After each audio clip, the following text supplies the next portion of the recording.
Hello viewers, अस्सलाम वालेकुम। HTML सिखण जे लाइ वेब डेवलपमेंट सिखण जे लाइ HTML सिखणु इंतिहाई ज़रूरी आहे ऐं इन हवाले सां असां पहिरियों वीडियो ठाहियो आहे HTML जे मथां।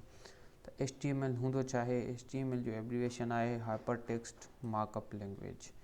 हाणे हाइपर टेक्स्ट जो मतिलबु इहो आहे टेक्स्ट विद इन टेक्स्ट, यानी टेक्स्ट सां गॾु जेको बि तालुक़ु रखे थी वेब डेवलपमेंट जे अंदरि उनखे हाइपर टेक्स्ट चइबो आहे। मार्कअप लैंग्वेज यानी उनखे मार्क अप करे, यानी क्लिक करण सां उन जे मथां कुझु इफेक्ट अचणु घुरिजे ऐं लैंग्वेज इन करे यूज़ कयो वियो आहे त इनखे असां वेब डेवलपमेंट जे अंदरि या हिकिड़ी प्रोग्रामिंग या वेब डेवलपमेंट जी हिकिड़ी लैंग्वेज आहे जेका कंप्यूटर सम्झे थो ऐं वेब डेवलपमेंट ऐं वेब एप्लीकेशन जे मथां कमु करे पई।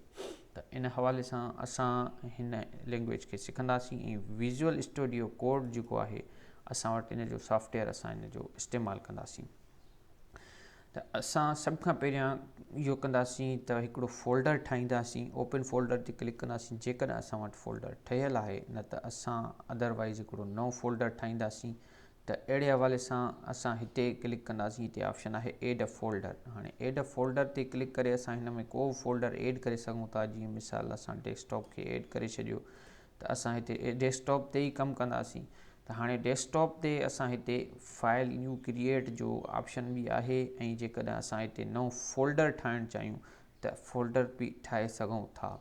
ऐं जेकॾहिं असां हिते फ़ोल्डर ते क्लिक था कयूं त हिकिड़ो नओं फ़ोल्डर ठाहे सघूं था। मिसाल जी ॻाल्हि, असां हिनखे लिखियो आहे वेब जे नाले सां असां हिकिड़ो फ़ोल्डर ठाहे छॾियो। हाणे इन फ़ोल्डर जे अंदरि असां का बि एक्टिविटी करे सघूं था। फ़र्ज़ु कयो असां हिन डेस्कटॉप में आयासीं, इन खां पोइ वेब में आयासीं, हिते असां हिकिड़ी नई फाइल पिया ठाहियूं ऐं फाइल जो नालो रखियोसीं index.html, यानी इहा असांजी हिकिड़ी HTML जी फाइल थी वई। हाणे असां हिन खे साइड ते करे था छॾियूं। हिन ते क्लिक कंदासीं त साइड ते हलियो वेंदो। अच्छा, सभ खां पहिरियां असां HTML में कोड करण जे लाइ हिकिड़ो बेसिक कोड असां वटि पाण ई जनरेट थी वेंदो आहे। शिफ्ट एक्सक्लेमेशन जो साइन जेको आहे इहो हिकिड़ो चकर अचणु घुरिजे ऐं इन खां पोइ असां इंटर लॻाईंदासीं त असांजो जेको फस्ट डिफ़ॉल्ट कोड आहे HTML जो उहो रन थी वेंदो। हाणे इन कोड खे सम्झण जे लाइ कुझु शयूं तव्हांजे लाइ एडवांस आहिनि, उहे हींअर नथा डिस्कस कयूं। जीअं त हे ॿ लाइनूं मां डिलीट करे थो छॾियां। बाक़ी जेको असांजो कोड आहे असां इनखे डिस्कस कंदासीं त इहो छा आहे। डॉक टाइप HTML छा आहे? डॉक टाइप HTML जो मतिलबु इहो हूंदो आहे त इहा एडवांस HTML आहे ऐं HTML5 जंहिंखे असां चऊं था ऐं हींअर जेका 2024 ताईं हींअर हले पई, उनखे 2024 में जेका HTML हले पई उनखे HTML5 चयो वेंदो आहे। ऐं ही exclamation sign doc type HTML जेका लिखियलु आहे HTML5 जी निशानी आहे HTML जे कोड जे अंदरि। HTML लैंग्वेज जे अंदरि असां इंग्लिश लैंग्वेज इस्तेमालु कई आहे, इन जे करे असां हिते लैंग्वेज EN यूज़ कंदा आहियूं। हाणे हेड में अची असां छा इस्तेमालु कंदा आहियूं? हाणे HTML जो ही ओपन टैग आहे ऐं इन जो क्लोज़िंग टैग हिते थिए थो, यानी पूरी बॉडी असां हिनखे ब्लॉक ऑफ कोड चवंदा आहियूं, इनखे हिते क्लोज़ करे थी।